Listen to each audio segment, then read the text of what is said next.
tests. We're in the middle of understanding. We came up with this idea that it's possible that a grandson yashens from his grandfather if his father passed away before his grandfather, directly from the grandfather and bypassing the father. Because it says in Pasuk, Tachas Avisecha Yibenecha. And the Gemara says, no, maybe not so. Maybe the only way a grandson inherits from his grandfather is via his father, even though he passed away.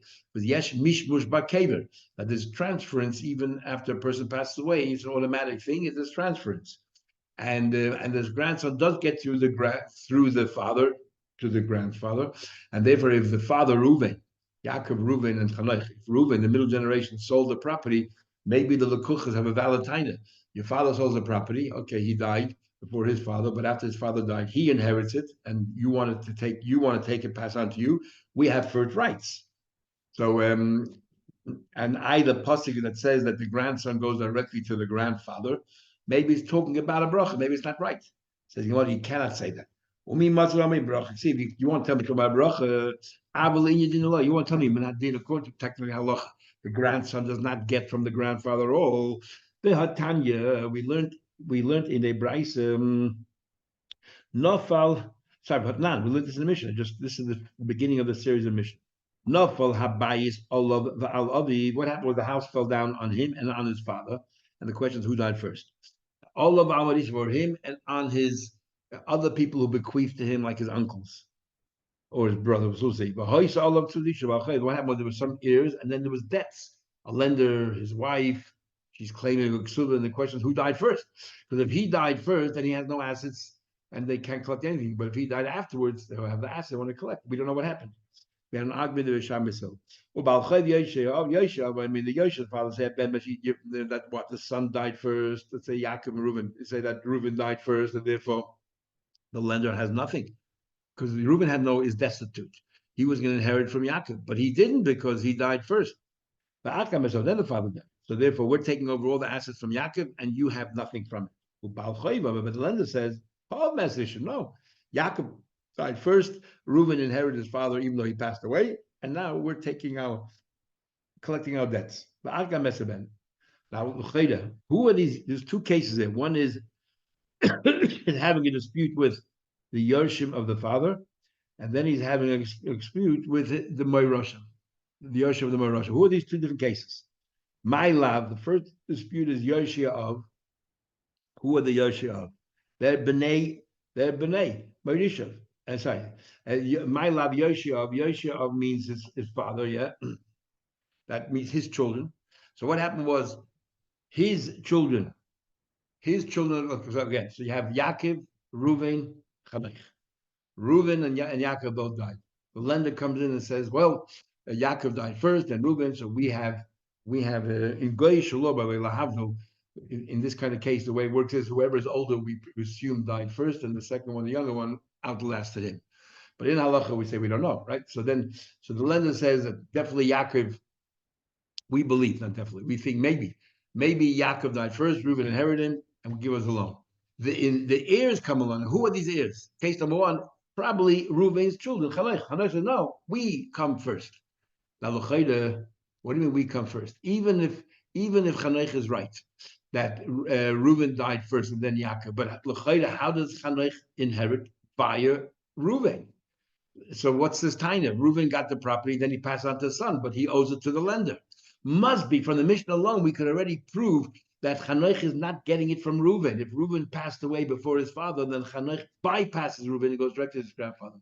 So we see clearly from here, that's the halacha.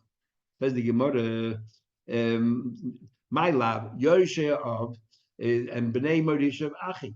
That so we say here that Yoshea of is his children and the Morishav are Achi's brothers. Esau Kedatan. If you can tell me that Loi Motzi Amar Mekay Chavud Avoka, if you tell me that the grandson Chanech cannot say I'm getting directly from my grandfather, but through Reuven, the Chiksiv Tachas Avesech Yibenecha Bebrachas. If you can tell me that pasuk does not mean literally that you inherit directly from your grandfather, then tell me Ki Mes Haben, if the son died, the Achikach Mesa of. Let's say they're right. Let's say the son died, and then the father died. Mahab, who cares? Name Lahu. let the lender say, you're taking the estate from Reuven, even though Reuven died first, but you're telling me it goes to Reuven, then Reuven to you, so we're first. So therefore, doesn't that prove that Yosheyav, which we assume is Bnei, his son, it proves that the son goes directly to the grandfather, like we initially thought, and we learned the pasuk correctly. Says, you want to know? The Mishnah is no proof whatsoever, because the Mishnah doesn't spell out that Yosheyav means the sons. You know, Yosheyav are his brothers. Yosheyav Achav, he has no sons. That's what the Mishnah. There's no sons. There's no Chanaich. Reuben's brother, Shimon, Levi, Yehuda. Yoshe Ha'av is Echad, are his brothers. And the next case, Merishim is Acheravu, is Yaakov's brother, which is Esav, his family.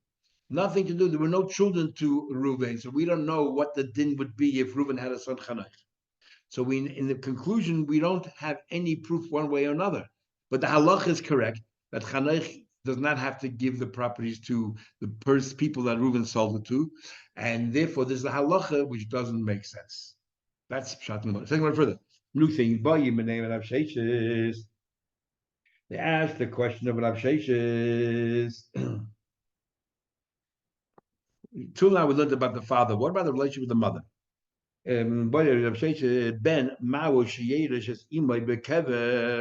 There's a son. No, but when it comes to a mother, you're actually taking away from one tribe, because it's all paternal. If a son yashens his mother, and then he dies, if he has no children, it goes to his paternal brothers, which means it leaves the estate of the mother, leaves their tribe, and moves to another tribe altogether. So it's much more meaningful and significant what occurs here. And therefore, we're asking a question that this we established, we talked about before, we discussed whether Reuven, who's dead, does he yashin while in the cave and pass it on to children? Now, we're going to ask a similar question by a mother. Ben Maush Yodesh is Ima Bekever. Does a son yashin his mother in the caver lahanchil? In other words, if let's say Rachel had a son, Yosef, and Yosef and what do you call it? And Rachel died. And Yosef died, and then Rachel died. Does Yosef inherit to pass it on to his family, which happens to be his brothers? He had no Binyamin, let's say, to his brothers, Leah's children.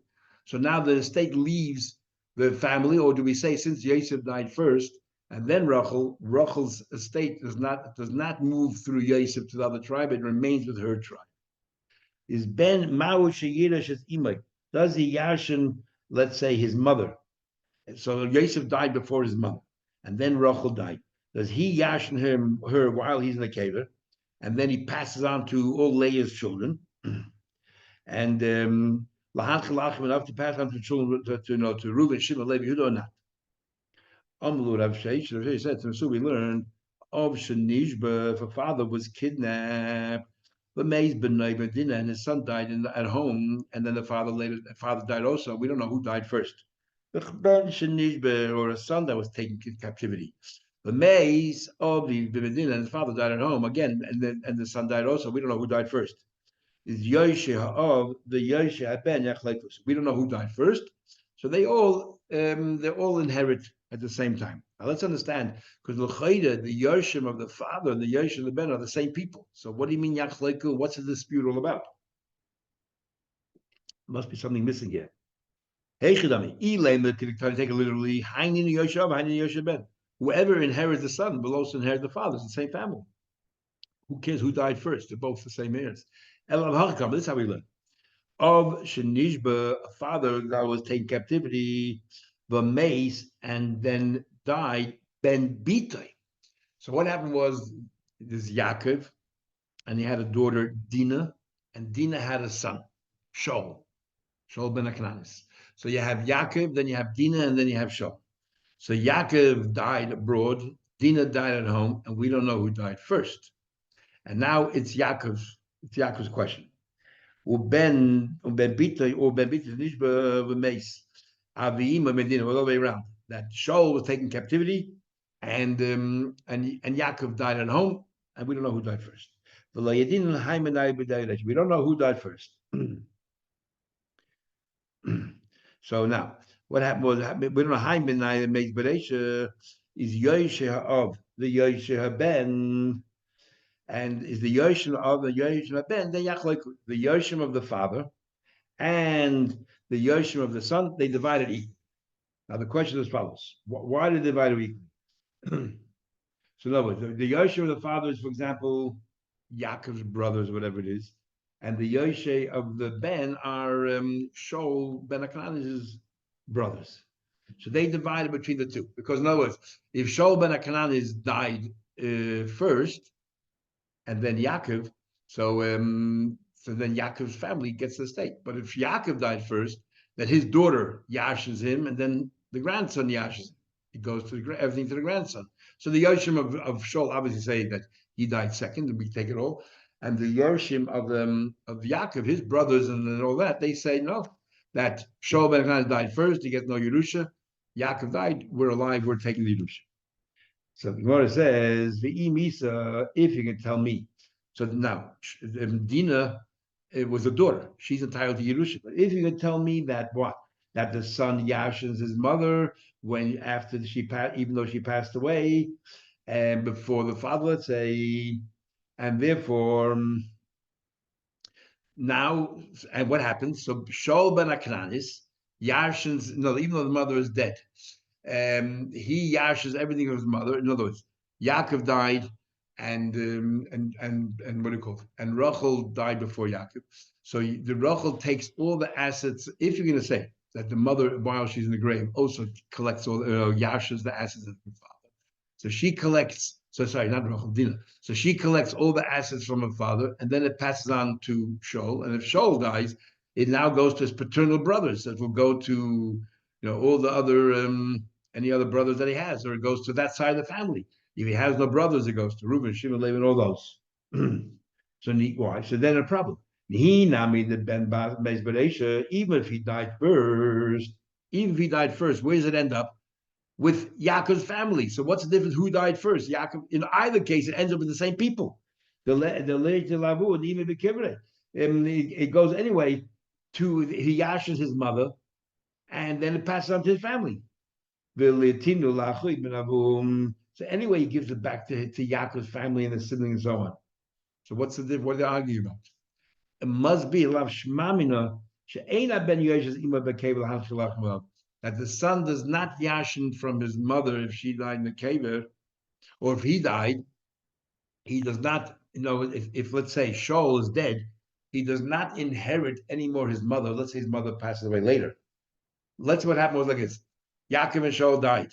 Dina's still alive, and now Dina is. If Yaakov died, Dina inherits from Yaakov, and if Yaakov died, let's say if let's say Shaul died first, then Yaakov, and then Yaakov dies, Dina inherits her father, and then when Dina dies, if you hold that Shaul when he's dead still inherits his mother, he'll pass it on to his father's family. So then, at the end of the day, it doesn't really matter who died first; it will always end up to the Yaakov side of the family, unless we say that if Shaul predeceased his mother, he does not inherit from his mother in order to pass it on to his paternal brothers.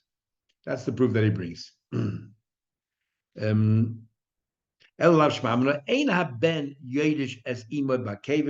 does not yashin his mother in the kever. Lahanchil la'achim of the passing on to the other side. Which I bring another proof of the same thing. It says, this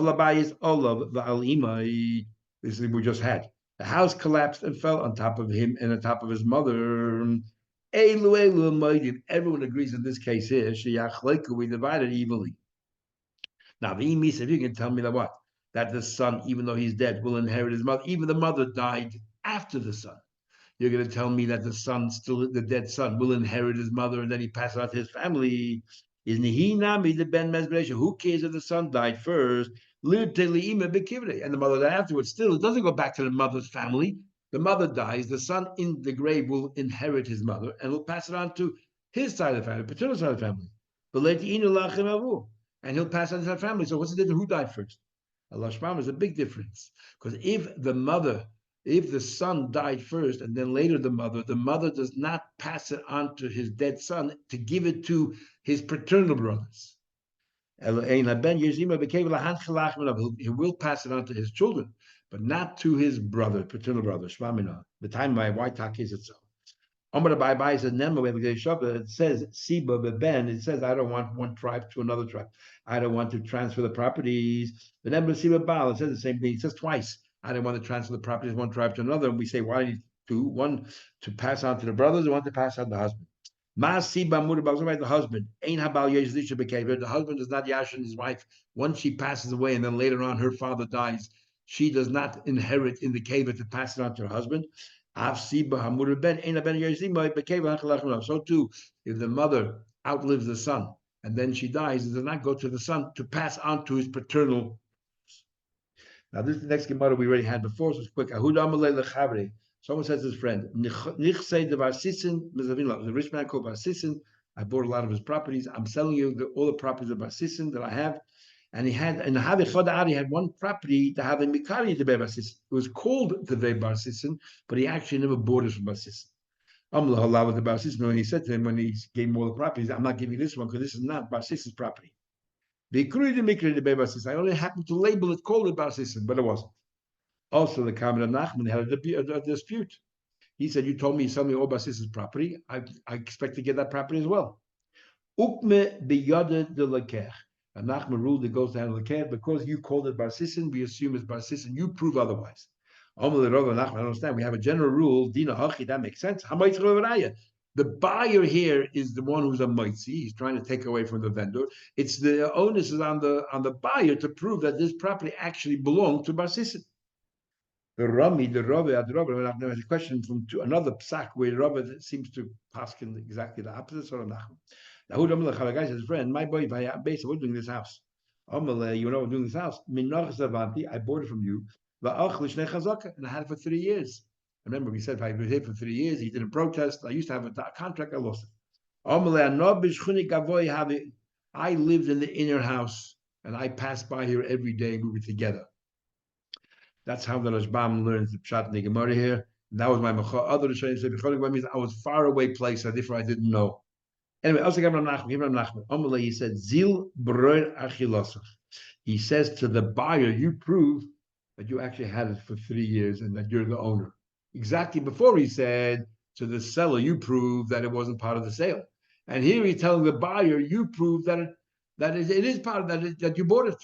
Exactly the opposite of before. And here again, the Rava said to Nachman, he said, the Rava said to Nachman, over here you're telling me that the buyer has to prove he was there for 3 years. You're telling me that the buyer has to prove that he bought the land. He was there for 3 years. On the contrary, this person who's complaining, he has to prove. He's the one who's trying to take it away. He has to prove. So again, the opposite of before. Kasha the Rava Nachman. He wants to explain the following. Rava Kasha. Hoch over here, over here, in the case of Barsis, and the Meicher is selling it. If the Meicher is selling it, then it's the buyer who's taking it away. So he's the Meitzi.